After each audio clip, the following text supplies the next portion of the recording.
Notre première capsule, voire plus clair. Donc, ça s'inscrit justement dans les colloques de Clair 2015 qu'on a eu cette année. J'ai pris un peu l'exemple de notre ami Christophe Battier à Lyon.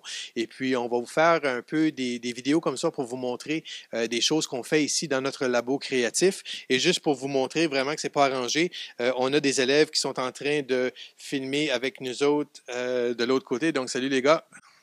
Ça va bien? Oui. Et puis, je suis en compagnie de Nathan ici. Bonjour Nathan, ça se passe bien? Oui. Oui. Donc aujourd'hui, on va parler un peu de ton projet de lampe de poche. On trouvait que c'était une bonne idée pour commencer nos capsules, voir plus clair avec une lampe de poche. Oui, on voit plus clair avant l'aliment. C'est ça. Donc toi, tu es venu me voir à un moment donné, une fois qu'on a commencé à avoir l'équipement, puis tu m'as dit, Monsieur, j'aimerais ça faire une lampe de poche. Puis ma réponse était, Nathan, j'ai pas beaucoup de temps, mais si tu veux le faire, je te fais confiance. Oui. Puis comment, peux-tu me parler un peu de la démarche que tu as prise pour pouvoir faire ta lampe de poche? Ben, j'ai regardé un peu sur l'internet comment le monde faisait ça, puis le monde, ben, il prenait toutes des plaques internet, des plaques électroniques. Ben, mais moi, je me suis dit, je veux pas avoir ça, je veux que ça soit comme du courant direct avec les batteries, puis tout ça. Fait que là, ben, j'ai été voir sur internet, puis non, je n'ai pas trouvé. Ben, j'ai fait ça essai-erreur. Puis ben, je me suis fait un petit plan. Dans mon plan, ben, je me suis mis, si je mets le courant, aller à une switch, ça va envoyer le courant, puis il peut l'arrêter. Puis si je l'amène aux lumières, ça va marcher. Mais au début, tout, quand je le faisais, la lumière, il y avait trop de courant qui allait, puis les lumières brûlaient. Fait que là, il fallait que je mette des amortisseurs. Il a fallu que tu t'ajustes. Oui, Et là, juste pour que les gens qui nous écoutent, est-ce que tu as déjà fait ça avant ou c'était la première fois que tu faisais quelque chose comme ça? c'était la première fois que je faisais ça. Puis toi, c'est quoi qui te motive à vouloir faire quelque chose comme ça? Ben, c'est que je peux créer mes propres affaires chez nous, puis je suis pas obligé de dépenser de l'argent pour créer mes propres affaires, mais qu'il faut que j'achète les affaires, mais ça, c'est une autre affaire, là. C'est toi-même qui l'as fait pareil. C'est que Donc là, ta lampe de poche, si tu nous la montres, toi, tu as parti de rien, c'est-à-dire tu l'as vraiment imprimé à partir d'une imprimante 3D, c'est ça? oui.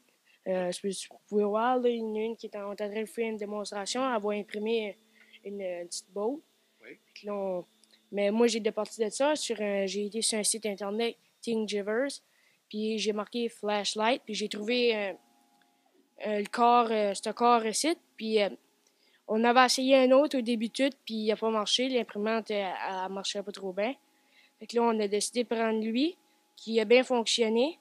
Puis là, avec les outils à l'école, ben, j'ai pu faire mon dedans moi-même, puis avait placé toutes mes batteries en arrière, puis tout faire ça. Puis avec l'imprimante 3D, ben, j'ai pu faire imprimer le corps.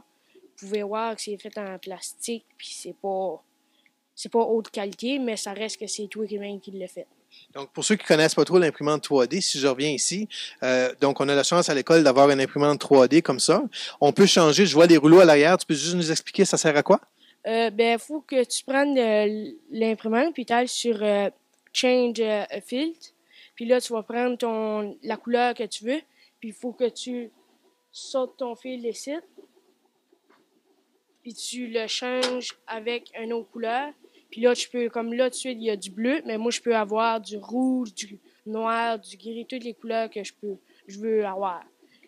Là, si on vient à ta lampe de poche, donc tu as trouvé un plan, un modèle que tu voulais faire, tu l'as envoyé à l'aide de l'ordinateur dans l'imprimante 3D, C'est ça, avec un fil USB. d'accord? Puis ça prend combien de temps environ à imprimer un moule comme ça pour une lampe de poche? Euh, Juste un morceau ici, là, il a pris 7 heures.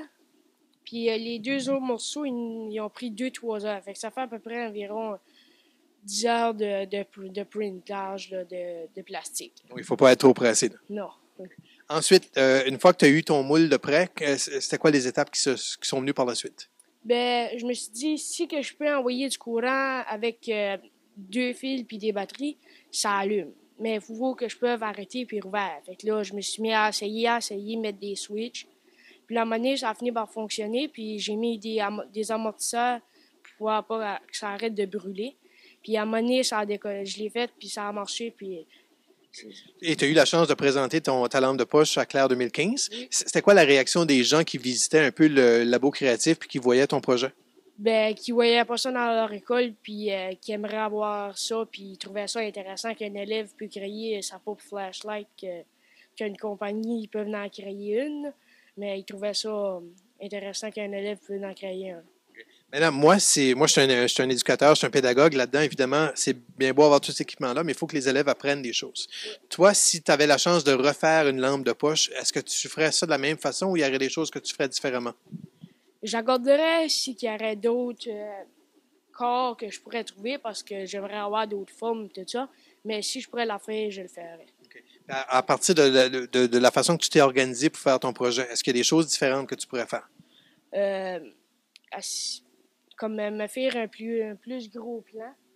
Parce que ça, c'était plus un plan essai-erreur. Fait que j'aimerais avoir un plan plus qui est plus décrit plus que si j'ai fait parce que moi j'ai essayé ça essai-erreur. Fait que c'est différent que si tu le fais quand tu trouves un vrai plan. Donc, faire un plan, c'est important. Oui. OK. Ensuite, une fois que tu as fait ton plan, est-ce qu'il y a d'autres choses, par exemple, que tu aimerais améliorer la prochaine fois que tu fais un projet qui ressemble à ça? J'aimerais améliorer la manière que ça allume. Que ça allume plus fort. Puis pouvoir prendre ma flashlight puis pouvoir la poster puis sur des places sur mon corps, comme la mettre ici ou la mettre sur ma tête, pouvoir créer comme un modèle plus pour utile pour travailler puis ces choses-là. Pour voir d'autres utilisations. Est-ce qu'il y a quelque chose que nous autres, les adultes à l'école, on a fait pour t'aider à faire ton projet? Ben, vous avez accepté premièrement le projet, puis vous m'avez laissé, m'avez fait confiance de me laisser de m'aligner là-dedans, puis m'avoir laissé prendre à l'imprimante puis construire ça là, puis m'avoir laissé souder puis toutes ces choses-là. Avec les soudeurs qui demandent de chaleur Oui. et on a un extincteur d'installer aussi. Puis tu connais le numéro du 911 s'il y a une urgence. C'est quoi? 911. Excellent. Et puis, dernière chose, s'il y avait des personnes qui aimeraient faire un projet comme toi, des élèves ou des enseignants, ça serait quoi des conseils que tu pourrais leur donner? De ne pas se décourager si que quand tu soudes les soudures d'école, de juste s'en mettre là puis les refaire puis se concentrer puis ça prend de la patience puis tout ça. Ouais. Ça développe la patience, justement. Oui. Toi, je pense que tu aimes ça. Tu es un élève qui vient souvent au labo créatif. Si on te demandait pourquoi tu viens souvent puis pourquoi tu aimes ça? Ben, c'est que c'est pas pareil comme chez nous, là. Tu sais, chez nous, je suis pas équipé comme ça. Puis, ce qui est le fun, ben, c'est que tu peux créer tes propres affaires, découvrir des affaires que tu n'as jamais vues. Comme, mettons, je vais faire mon propre robot avec mes mouvements. J'ai découvert qu'il fallait une petite puce. Je peux découvrir mes propres affaires puis créer mes propres affaires comme des compagnies le font, là. Puis là, est-ce que tu as des projets d'ici la fin de l'année scolaire avec l'imprimante 3D, par exemple, ou des projets qui ressemblent à ça? Je ne sais pas encore. Je n'avais un, mais il a tombé à l'eau à cause que l'imprimante ne pouvait pas le faire imprimer. Mais si je peux en trouver un autre, je vais y aller. Nathan, je te remercie beaucoup. Puis je t'encourage à continuer. C'est vraiment bien ce que tu fais. Merci. All right?